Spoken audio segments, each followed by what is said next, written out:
الحمد لله رب العالمين والعاقبة للمتقين ولا عدوان إلا على الظالمين وأشهد أن لا إله إلا الله وحده لا شريك له ولي الصالحين وأشهد أن محمدا عبده ورسوله وصفيه من خلقه وخليله سيد الأولين والآخرين اللهم صل عليه وعلى آله وصحبه ومن اتبعهم بإحسان إلى يوم الدين أما بعد.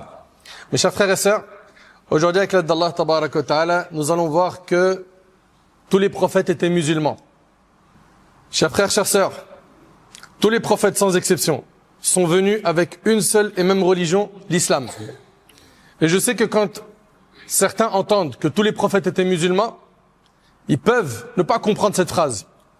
Mais être musulman, c'est être soumis à Allah. Et tous les prophètes étaient soumis à Allah.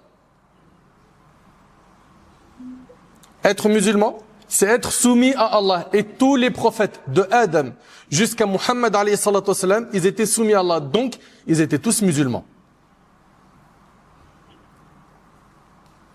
L'islam, c'est la soumission totale à Allah. C'est l'unicité, le pur tawhid. Tel fut le message de tous les prophètes. Allah tabaraka wa ta'ala nous dit « Inna ad-dina 'inda Allah al-Islam » La religion agréée d'Allah est l'islam. La religion agréée d'Allah est l'islam. C'est dans Sourate Al-Imran, la Sourate 3, verset 19. Allah tabaraka wa ta'ala a rapporté dans le Coran les paroles des prophètes attestant qu'ils étaient musulmans. Le prophète Noé, alayhi salam, a dit à son peuple فَإِن تَوَلَّيْتُمْ فَمَا سَأَلْتُكُمْ مِنْ أَجْرٍ إِنْ أَجْرِيَ إِلَّا عَلَى اللَّهِ وَأُمِرْتُ أَنْ أَكُونَ مِنَ الْمُسْلِمِينَ. Si vous vous détournez de mon rappel, cela sera entièrement de votre faute et non de la mienne, car je ne vous ai demandé aucun salaire. Ma rétribution n'incombe qu'à Allah et on m'a ordonné d'être du nombre des soumis. C'est-à-dire des musulmans. Ça, c'est le prophète Nuh alayhi salam. Le prophète Ibrahim, l'ami intime d'Allah. Allah Ta'ala dit إِذْ قَالَ لَهُ رَبُّهُ أَسْلِمْ قَالَ أَسْلَمْتُ لِرَبِّ الْعَالَمِينَ. Rappelle-leur quand son Seigneur lui dit soumets-toi. À qui? Au prophète Ibrahim. Rappelle-leur quand son Seigneur lui dit soumets-toi. Et qu'il répondit je me soumets au Seigneur de l'univers. C'est dans la sourate 2, verset 131. Allah Tabaraka wa Ta'ala dit également dans sourate Al-Hajj, la sourate 22, verset 78, وَمَا جَعَلَ عَلَيْكُمْ فِي الدِّينِ مِنْ حَرَجٍ مِلَّةَ أَبِيكُمْ إِبْرَاهِيمَ هُوَ سَمَّاكُمُ الْمُسْلِمِينَ مِنْ قَبْلُ وَفِي هَذَا. Et il ne vous a imposé aucune gêne dans la religion, celle de votre père Abraham, prophète Ibrahim, lequel vous a déjà nommé, il s'agit d'Allah, regardez comment Allah nous a nommé, lequel vous a déjà nommé musulmans, avant ce livre et dans ce livre. C'est-à-dire que dans tous les livres, Allah nous a nommés musulmans. Allah Ta'ala dit également وَوَصَّ بِهَا إِبْرَاهِيمُ بَنِيهِ وَيَعْقُوبُ يَا بَنِيَّ إِنَّ اللَّهَ اسْتَفَى لَكُمُ الدِّينَ فَلَا تَمُوتُنَّ إِلَّا وَأَنْتُمْ مُسْلِمُونَ. Et cette prescription que fit Abraham à ses enfants, de même que Ya'qub, Jacob. Ô mes enfants, Allah a choisi pour vous cette religion. Soyez donc entièrement soumis à Allah jusqu'à la mort. Tous les prophètes ont appelé à la soumission à Allah, c'est-à-dire à l'islam. Concernant l'histoire du prophète Lut, alayhi salam, فَأَخْرَجْنَا مَنْ كَانَ فِيهَا مِنَ الْمُؤْمِنِينَ فَمَا وَجَدْنَا فِيهَا غَيْرَ بَيْتٍ مِنَ الْمُسْلِمِينَ. Nous avons fait sortir de cette cité les croyants qui l'habitaient, mais nous y avons trouvé qu'une seule famille soumise à l'ordre d'Allah.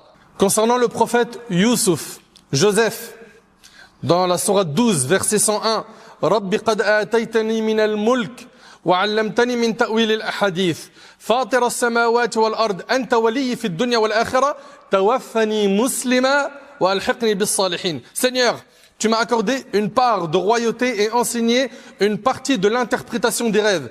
Créateur des cieux et de la terre, tu es mon maître, ici-bas et dans l'au-delà. Fais-moi mourir en parfaite soumission. Le prophète Yusuf, Joseph, demande de mourir musulman. Fais-moi mourir en parfaite soumission et fais-moi rejoindre les pieux. Le prophète Moussa alayhi salam, وَقَالَ يَا مُوسَى يَا قَوْمِ إِن كُنْتُمْ آمَنْتُمْ بِاللَّهِ فَعَلَيْهِ تَوَكَّلُوا إِن كُنْتُمْ مُسْلِمِينَ. Dans la sourate 10, verset 84, Moïse dit, ô mon peuple, si vous croyez en Allah, alors placez votre confiance en lui si vous êtes réellement soumis. Si vous êtes réellement soumis. Le prophète Salomon, Sulayman, dans la sourate 27, le verset 30 et 31, innahu min Sulayman wa innahu bismillahir rahmanir rahim alla ta'alu alayya wa'tuni muslimin. Elle provient de Salomon qui dit au nom d'Allah, le miséricordieux, celui qui fait miséricorde, ne vous élevez pas contre moi et venez à moi soumis. Ibn Abbas a dit, venez à moi soumis, c'est-à-dire monothéiste. Les apôtres de Isa ont dit de Jésus, les apôtres dirent, nous sommes les partisans de la religion d'Allah. Nous croyons en Allah, sois témoin que nous lui en sommes soumis.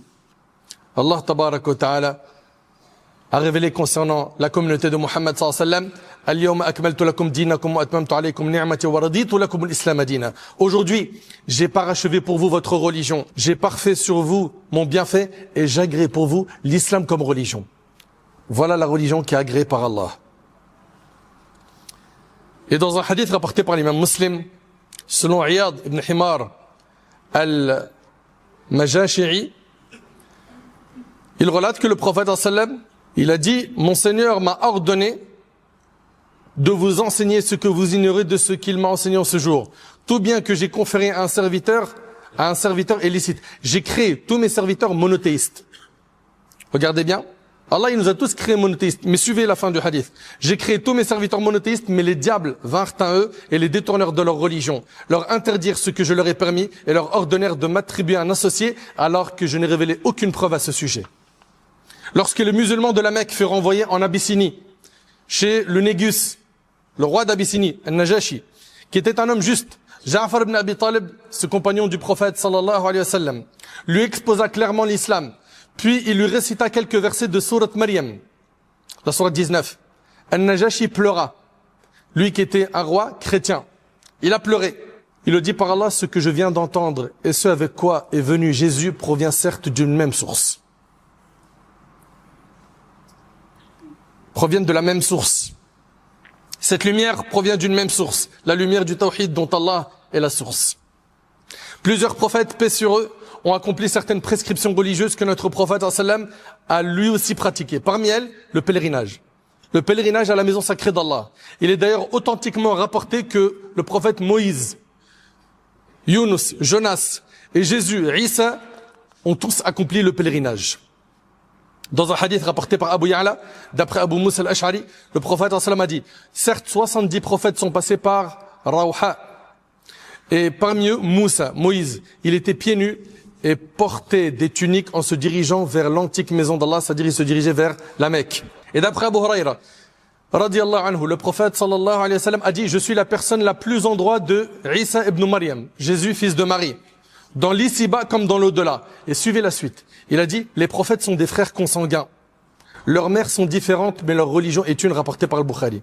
Et c'est rapporté également par Muslim. Ça veut dire quoi? Ça veut dire quoi? Les prophètes sont des frères consanguins, leurs mères sont différentes, mais leur religion est une. L'explication du hadith, comme l'a dit Ibn Hajar dans Fath al-Bari, l'origine de la religion est la même, c'est l'unicité. C'est-à-dire qu'ils ont tous la même croyance. Ils appellent au même dogme.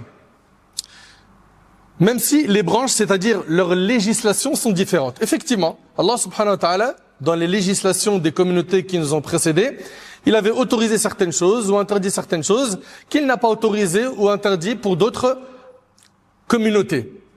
D'accord? La croyance est la même, mais les règles ont été différentes et Allah est le sage et il a une sagesse dans ce qu'il a prescrit pour telle communauté et pour telle autre. Nous voyons dans ce hadith que les prophètes sont des frères. Comme a dit le prophète sallam, et le hadith est rapporté par Bukhari Muslim. Les signes de cette fraternité entre les prophètes sont évidents. Lorsque tu regardes ce que rapporte la sunna, la réalité de cette fraternité te parvient avec certitude. D'après Ibn Abbas, le prophète sallam écrivit aux juifs de Muhammad, messager d'Allah, le frère de Moussa et son compagnon. Le frère de Moussa, Moïse, et son compagnon. Allah l'a envoyé avec le même message que celui dont il m'a chargé. Rapporté par Al-Bayhaqi. Et Abu Umam al-Bahili nous rapporte que le prophète sallam a dit, je suis l'invocation de mon père Ibrahim, Abraham, et l'annonce de la bonne nouvelle faite par mon frère Isa, Jésus. Oui, car Jésus, dans notre croyance, il a annoncé la bonne nouvelle qu'il allait avoir un prophète après lui, qui est notre bien-aimé Muhammad sallallahu alayhi wa sallam. Et ce hadith-là, il est rapporté par Al-Hakim en ces termes. Dans un autre hadith rapporté par Ibn Abbas, le prophète sallam a dit, je m'émerveille de la patience de mon frère Youssouf, Joseph, et de sa générosité rapportée par Tabarani. Et lors de l'ascension nocturne, le prophète, vous savez qu'il a fait un voyage qui est miraculeux. De la Mecque, il s'est retrouvé à Jérusalem en prenant une monture qu'on appelle Al-Buraq. Puis après, il est monté avec Jibril au-dessus des cieux et il a rencontré plusieurs prophètes. Et il a parlé à Allah subhanahu wa ta'ala. Dans ce voyage, Allah lui a prescrit les 50 prières qui ont été réduites à 5 avec la récompense de 50. Lors de ce voyage-là, le prophète rencontra le prophète Moussa, Haroun, Isa, Yahya, Idris, Youssouf. Tous les prophètes lui adressèrent les mêmes paroles de bienvenue. Ils lui ont dit quoi? Et ça, c'est rapporté par Bukhari Muslim. Les prophètes lui ont dit bienvenue aux frères vertueux, aux vertueux prophètes. Allahu Akbar. Selon Abu Huraira, le prophète a dit je nourris l'espoir si ma vie est assez longue pour cela, de rencontrer Isa ibn Maryam, Jésus fils de Marie. C'était le souhait du prophète, mais ça s'est pas réalisé. Si ma mort survient avant cela, alors que celui qui le rencontre lui transmette mes salutations. Et c'est rapporté par l'imam Ahmed. Dans le hadith de Abdullah ibn Amr ibn al-As, radiyallahu anhu, an jami' as-sahaba, le prophète a dit, certes, le jeune préféré par Allah est celui de Daoud, le prophète David. Vous voyez que il y a un lien entre ces prophètes. Nous, en tant que musulmans, nous croyons en tous ces prophètes. Nous aimons tous ces prophètes. D'ailleurs, un musulman qui ne croit pas en un prophète n'est pas considéré musulman. Nous sommes la seule communauté qui croit en tous les prophètes, qui honore tous les prophètes, qui valorise tous les prophètes. Allah Ta'ala dit كَذَّبَتْ قَوْمُ نُوحٍ الْمُرْسَلِينَ. Le peuple de Noé, de Nuh, a démenti les messagers. Les messagers. Pourtant, le peuple de Nuh, ils ont reçu qu'un seul messager. C'est Noé, Nuh. Mais le fait de démentir un messager, ça équivaut à démentir à tous les prophètes. Certes, le jeûne préféré d'Allah est celui de Daoud. Et la prière préférée par Allah est celle de Daoud. Il dormait la moitié de la nuit, priait un tiers et dormait un sixième et il jeûnait un jour sur deux. C'est rapporté par Bukhari Muslim. Subhanallah. Après avoir vu qu'il y a un lien entre ces prophètes et qu'ils ont tous appelé à la même religion, à la même croyance, sachez que le dernier des prophètes, et il n'y en aura plus après lui, c'est notre prophète Muhammad sallallahu alayhi wa sallam. L'imam al-Bukhari Muslim rapporte, d'après Abu Huraira, le prophète sallallahu alayhi wa sallam a dit, mon exemple est celui des prophètes avant moi, et comme celui d'un homme qui a construit une maison. Il l'a parfaitement construit et embelli, sauf l'espace d'une brique dans un coin. Alors les gens visitaient la maison, s'étonnaient de sa beauté et disaient, pourquoi n'as-tu pas posé cette brique? Je suis cette brique et je suis le dernier des prophètes.